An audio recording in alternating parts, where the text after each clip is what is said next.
Halo, apa kabar semuanya? Kembali lagi bersama teman ngoding.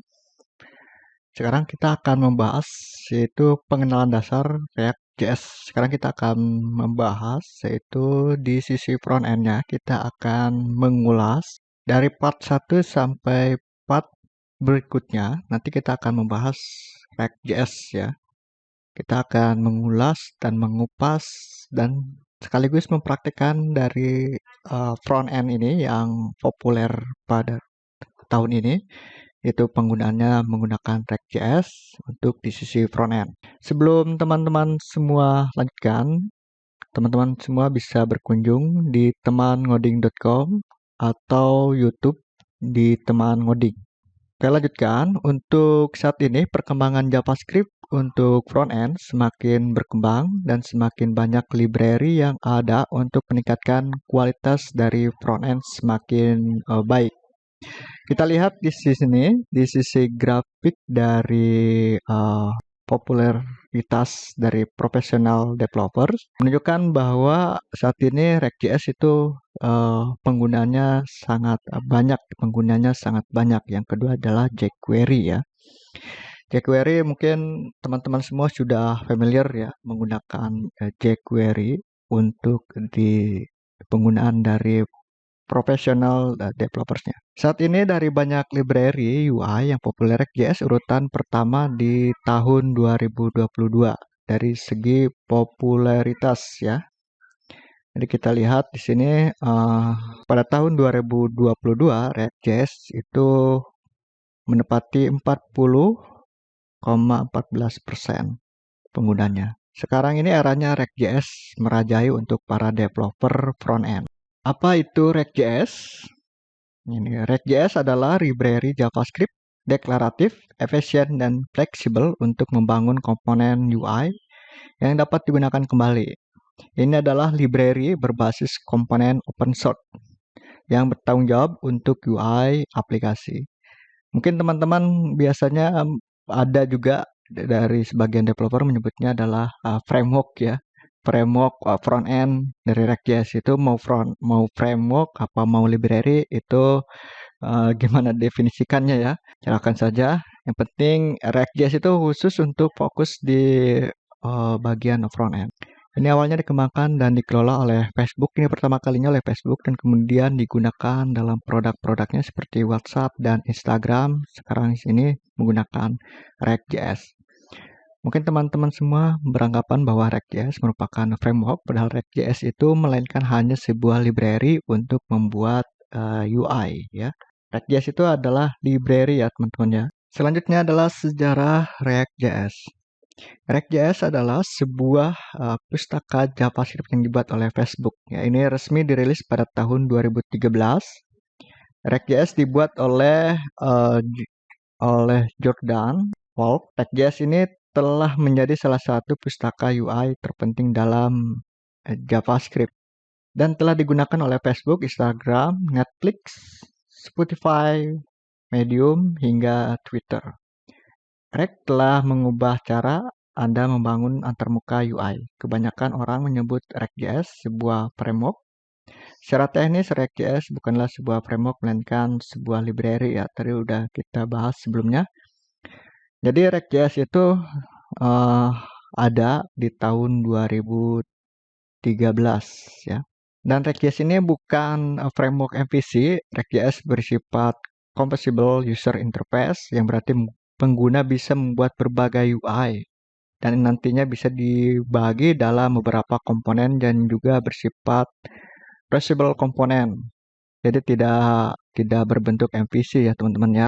Komponennya bisa digunakan kembali tanpa harus membangun kembali dari awal. React.js bisa digunakan untuk membangun antarmuka pengguna yang khusus untuk tampilan aplikasi dalam satu halaman yang menangani tampilan pada web dan aplikasi seluler. Karena biasanya React.js ini udah responsif ya dari web ke mobile. Nah, tujuan utama React.js adalah untuk mengembangkan antarmuka pengguna UI yang meningkatkan kecepatan aplikasi yang menggunakan DOM virtual objek JavaScript yang meningkatkan kinerja aplikasi. DOM virtual itu objek JavaScript ya. DOM virtual JavaScript lebih cepat daripada DOM biasa. Ini virtual ya.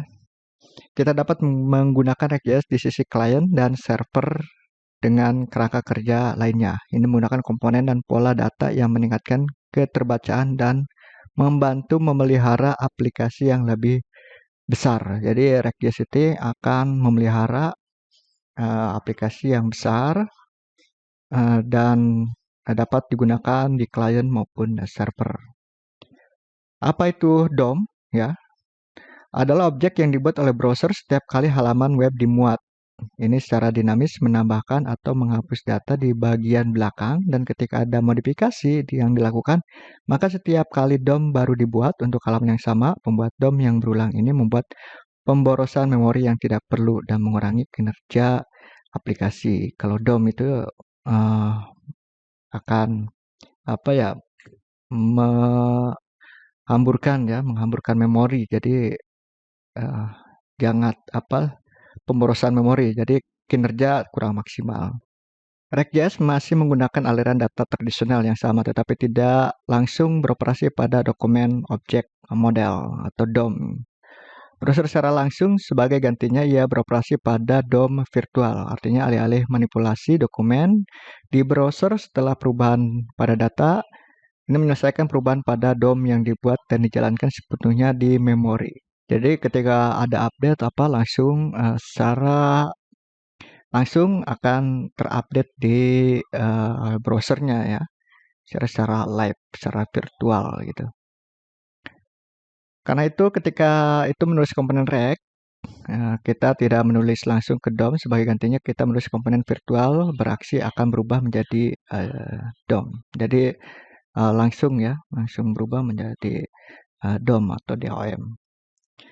Itu untuk kenapa kita menggunakan React.js ya. Kenapa kita sekarang ini harus menggunakan React.js untuk bagi di sisi frontend.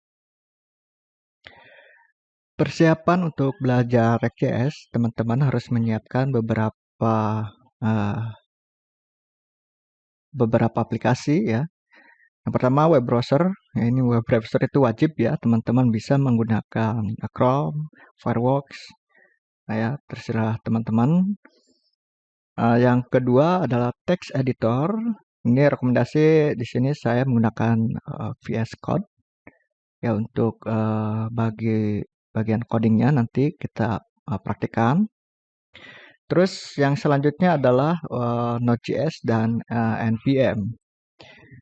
Jadi untuk yang belum paham, npm ini berlaku sebagai platform tempat orang dapat berbagi package JavaScript buatan mereka di npm. Jadi tinggal panggil saja ya menggunakan npm.